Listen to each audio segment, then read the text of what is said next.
வணக்கம். இது நம்ம கிச்சனில் நம்ம இன்றைக்கி என்ன பண்ண போகிறோம் அப்படின்னா ஜவ்வரிசி தோசை பண்ண போகிறோம். அதுக்கு என்ன பண்ணால் 2 அழாக்கு இட்லி புழுங்கரிசி. நான் எங்கிட்ட தூயமல்லி அரிசி இருக்கிறதுனால அதை எடுத்துட்டுருக்கேன். எது வேணாலும் எடுத்துக்கலாம். இந்த அரிசி தான் வேணும் அப்படிங்கிறதுலாம் கிடையாது. 200 கிராம் ஒரு அழாக்குங்கிறது 200 கிராம். கிராம் கணக்கில் பார்த்தேன்னா 200 கிராம் எடுத்துட்டேன்னா 50 ஜவ்வரிசி எடுத்துக்கணும், 50 அவல் எடுத்துக்கணும். அவல் வெள்ளை அவல், சேப்பு அவல், தட்டை அவல் எதை வேணாலும் எடுத்துக்கலாம். 50 கிராம். இப்போ என்னென்னா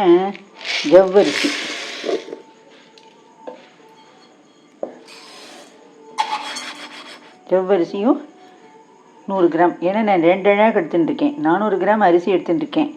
அதனால 100 கிராம் ஜவ்வரிசி எடுத்துட்டுருக்கேன். அவல் 50 கிராம் அவல் எடுத்துட்டுருக்கேன். அதுக்கப்புறம் ஒரே ஒரு டீஸ்பூன் அளவுக்கு வெந்தயம். அப்புறம் இதில் ஒரு 25 கிராம் அளவுக்கு உளுத்தம்பருப்பு எடுத்துக்கணும். உளுத்தம்பருப்பு 25 கிராம்.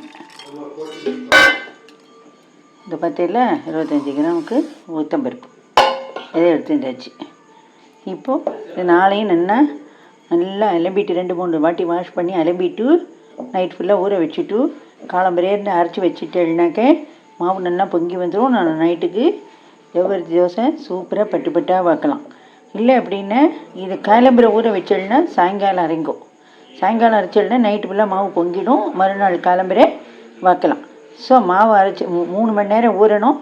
8 hours மாவு பொங்கி வரத்துக்கு டைம் கொடுக்கணும். இப்போ நீங்கள் இது உளுத்தம்பருப்பு கூட போடணுங்கிற அவசியம் கிடையாது. உளுத்தம்பருப்பு பதில் நம்ம 50 அவல் போட்டிருக்கோம் இல்லையா, 100 அவல் போடலாம். அதாவது 400 கிராம் புழுங்கரிசி, 100 கிராம் ஜவ்வரிசி, 100 கிராம் அவல், 1 டீஸ்பூன் அளவுக்கு வெந்தயம். நம்ம அவல் 50 கிராம் எடுத்துட்டதுனால 25 கிராமுக்கு உளுத்தம்பருப்பு எடுத்துட்டுருக்கோம். So measurement புரிஞ்சுதான். இது நம்ம நல்லா மிக்சிலேயே அரைச்சிடலாம் நைஸாக. இதை நல்லா ஊற வச்சுட்டு அரைக்கும்போது நான் உங்களுக்கு காட்டுறேன். இந்தமாரி நம்ம என்னென்ன ஊறிட்டு இந்த ஊறினதை கிரைண்டரில் போட்டு கிரைண்டர் ரெடி பண்ணி வச்சுருக்கேன். கிரைண்டரில் போட்டு அரைக்க போகிறேன். இந்தமாரி இதில் போட்டு நல்லா ஒட்ட அரைக்கணும். மிக்சிலையும் அரைக்கலாம், கிரைண்டர்லாம் அரைக்கலாம். என்ன இருந்தாலும் கிரைண்டரில் அரைக்கிற மாரி வராது. இதை விட இன்னும் கொஞ்சம் கம்மியாக நீங்கள் போட்டுட்டேன்னா இதில் பாதி குவான்டிட்டி போட்டுட்டேன்னா இதே மெஷர்மெண்ட்டு தான் மிக்சியில் அரைச்சிக்கோங்க. இது ஃபுல்லாக அரைச்சி மாவு அரைச்சதுக்கப்புறம் காட்டு. மாவை இந்தமாரி பக்குவத்தில் அரைச்சி நல்லா கெட்டியாக எடுத்து வச்சுக்கணும். அப்போ தான் மாவு நல்லா பொங்கி வரும். தோசைக்கு தானேட்டு முன்னாடியே ஜலத்தை விட்டெல்லாம் கரைச்சி வச்சிடக்கூடாது. மாவு பொங்காது அந்தளவுக்கு, எதிர்பார்த்த அளவுக்கு. இப்படி வச்சுட்டேன்னா இந்த நல்லா பொங்கி வரும். அது இட்லியாகவும் வாக்கலாம், தோசையாகவும் வாக்கலாம். தோசைன்னா கொஞ்சம் ஒரு ஏனத்தில் எடுத்து விட்டு ஜலத்தை விட்டு கரைச்சி வாக்கணும்.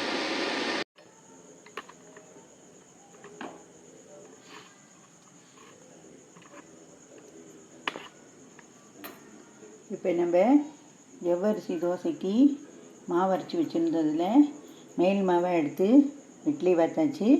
இப்போ இதை தோசை வாக்க போகிறோம். தோசை வாக்கிறதுக்கு இது பாருங்க, இந்தமாரி இப்படியாகவும் விடலாம். ஆனால் ரொம்ப மாவு கெட்டியாக இருக்கனால நான் கொஞ்சம் ஜலம் விட்டு கரைச்சிக்க போகிறேன். கல்லை அடுப்பில் போட்டு சூடு பண்ணியிருக்கேன். இப்போ எப்படி ஜலம் விட்டு கரைக்கிறேங்கிறத நான் மாவுக்கு தக்கன ஒரு 1/2 டம்ளர் ஜலம் விட்டுக்கிறேன். 1/2 டம்ளர் ஜலம் விட்டு இப்படி நான் கரைச்சிக்கிறேன். இதுக்கு இந்த அளவு போதும். இப்போ தோசை வாக்கலாம். கல் சூடாகிட்டேன்னு பார்க்கறதுக்கு தெரிச்சுட்டா போதும், நல்லா தெரியும்.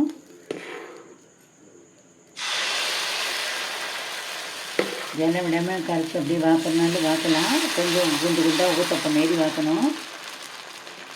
இது இந்தமாரி கொஞ்சம் இதுவாக இருக்குது. ரொம்ப மெலிசாலாம் இது வாக்க முடியாது. வெந்து வரட்டும், பார்க்கலாம். மூடி போட்டுக்கிட்ட மூடி வச்சு வேக விட்றதுன்னா விடலாம். இப்போ நம்ம தோசை வெந்துட்டான்னு பார்ப்போம். பட்டு போல் ஜம்முன்னு வருது பற்றியில். இப்போது இதை அப்படியே திருப்பி போட்டுக்கணும். நல்லெண்ணெயில் பார்த்தா ரொம்ப நல்லா இருக்கும். நம்ம விருப்பம்தான். நான் கடலெண்ணெயில் தான் பார்க்குறேன். செக்கில் ஆட்டின கடலெண்ணெயில். 2 பக்கமும் திருப்பி போடணும் அப்படிங்கிறது கிடையாது. மூடி போட்டு வேக வச்சேன்னா ஒரு சைடு வெந்தாலே போதும், எடுத்துடலாம். இன்னொரு சைடும் வெந்து வரட்டும். இப்போது வெந்துட்டான்னு பார்ப்போம். இப்போ நல்லா ஜம்முன்னு வெந்துட்டு எடுக்க வருது. இந்தமாரி தட்டில் போட்டுக்கலாம். கையோட இன்னொன்னையும் வாக்கலாம்.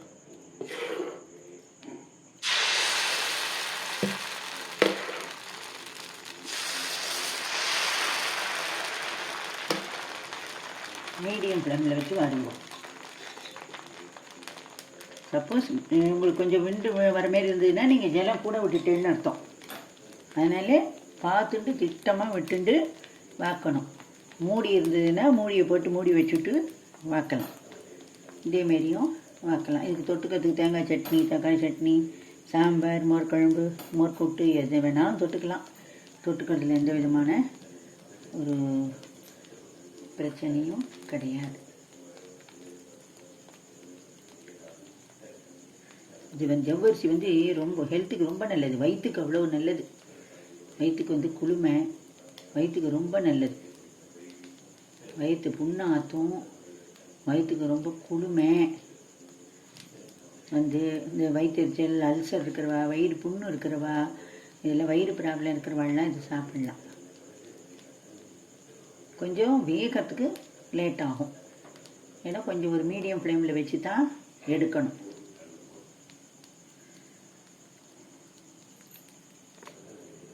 தோசையை எழும்பி வருது. எழும்பி வந்தால் ஈஸியாக எடுக்க வந்துடும். வெந்துடுத்துன்னு அர்த்தம். இப்போ இதை நம்ம திருப்பி போடலாம். திருப்பி போட்டுட்டு இன்னும் கொஞ்சமாக எண்ணெயை விட்டுக்கோங்க.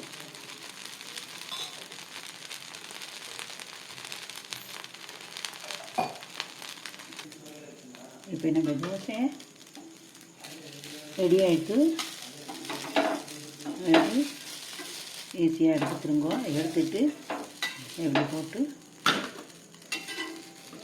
அருங்கோ. இதேமாரி நீங்களும் பார்த்து சாப்பிடுங்க. இதுக்கு பூண்டு சட்னி, புதினா சட்னி, தக்காளி சட்னி, எல்லா வெரைட்டிஸ் ஆஃப் சட்னி, சாம்பார் எல்லாம் தொட்டுண்டு சாப்பிடலாம். நன்றி, வணக்கம்.